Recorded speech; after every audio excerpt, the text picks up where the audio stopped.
supuesta defraudación patrimonial, y cuando hablamos de patrimonial hacemos referencia al aspecto económico. Y si esta fue significativa y por lo tanto efectiva,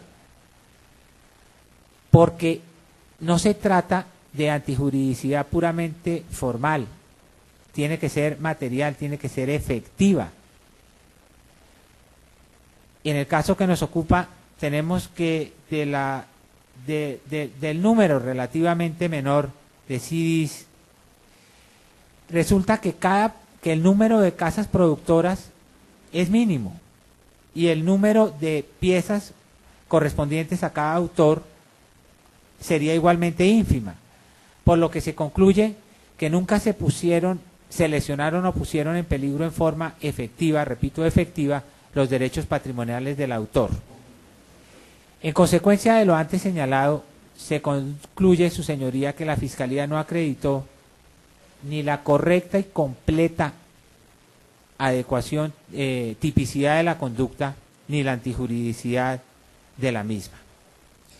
En cuanto al punto de responsabilidad de mi defendido, cabe la consideración señalada anteriormente, la simple declaración del policial que realizó la captura resulta ambigua y no es suficiente para concluir la correspondencia de la conducta de mi defendido con el verbo rector de ofrecer en forma idónea e inequívoca para la venta el material incautado. Es por todo lo anteriormente expuesto, su señoría, porque definitivamente no se probó por parte de la Fiscalía ni la correcta y completa tipicidad ni antijuridicidad de la conducta, ni suficientemente la responsabilidad de mi defendido, que se hace imperioso proferir en favor del mismo sentencia de carácter absolutoria, lo que respetuosamente así solicito de su señoría. Muchas gracias. Gracias, señor defensor. El señor fiscal desea, en los términos del artículo 443, inciso final, presentar algún tipo de controversia a los argumentos del señor defensor. Sí, su señoría.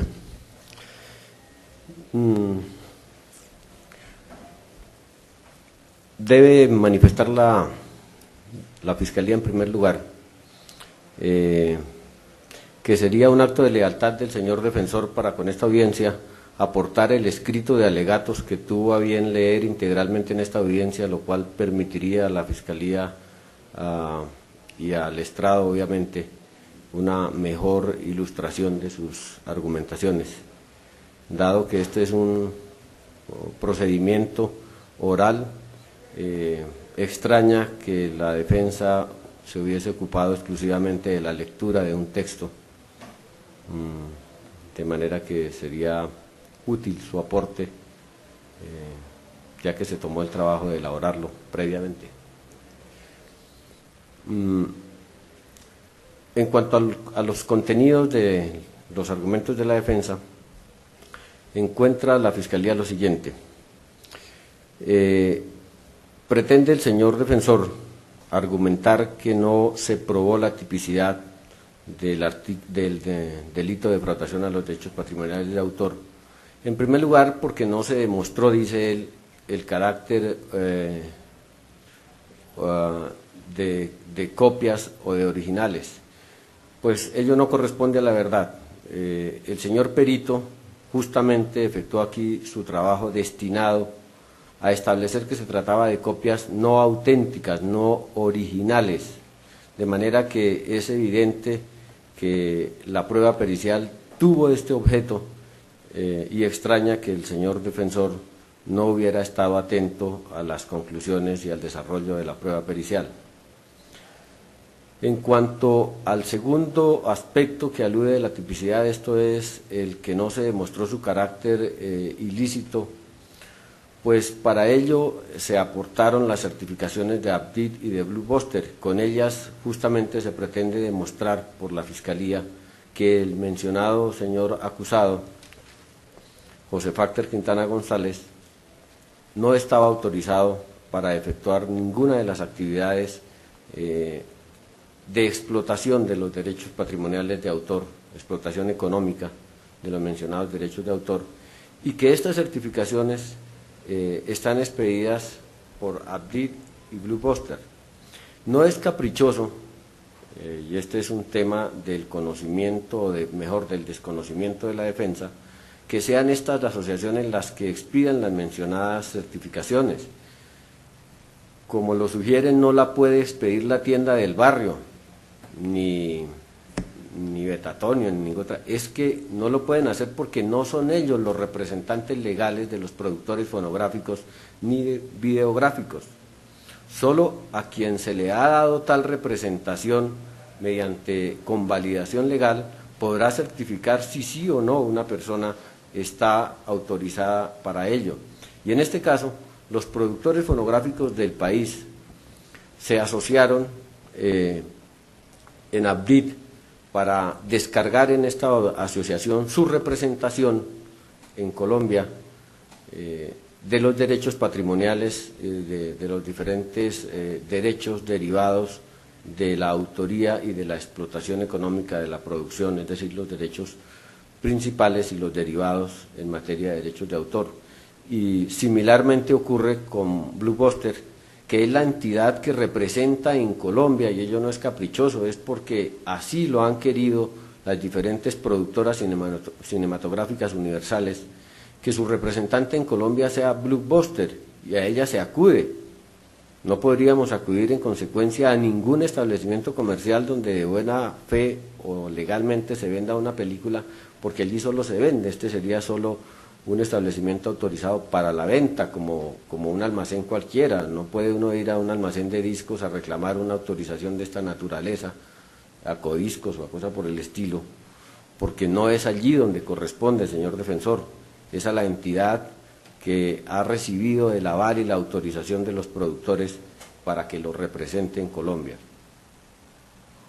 De manera que tiene sentido la prueba, pero el hecho de que tenga sentido y de que tenga carácter probatorio no indica que sea absoluta, y eso lo admito. ¿Y por qué no es absoluta? Porque puede haber algunos productores no asociados, y es que no es una obligación legal asociarse. Puede haber muchos artistas, estamos hablando en materia de derechos de autor y el ámbito es muy grande, no solo productores cinematográficos y fonográficos, sino también escultores, también folcloristas, etcétera, una cantidad, autores de obras literarias, novelas, cuentos, etcétera, poesía, bueno, cantidad de cosas, que no necesariamente están obligados a asociarse de alguna manera, y por el hecho de no estar asociados, la ley no les desconoce sus derechos. El amparo legal de los derechos de autor principales y derivados deriva, según la ley, exclusivamente del acto de la creación intelectual, de manera que no es necesario, señor defensor, aducir o pretender que una certificación como las aportadas, y se hizo justamente porque es un tema en el que sí existen asociaciones, el fonográfico y el videográfico, pero si estuviéramos aquí hablando de otros, por supuesto que no. ¿Qué haríamos hablando de una asociación de novelistas o de cuentistas o de cosas por el estilo? Por supuesto que no es necesario, y ello no lo exige la ley para dar el amparo legal que corresponde.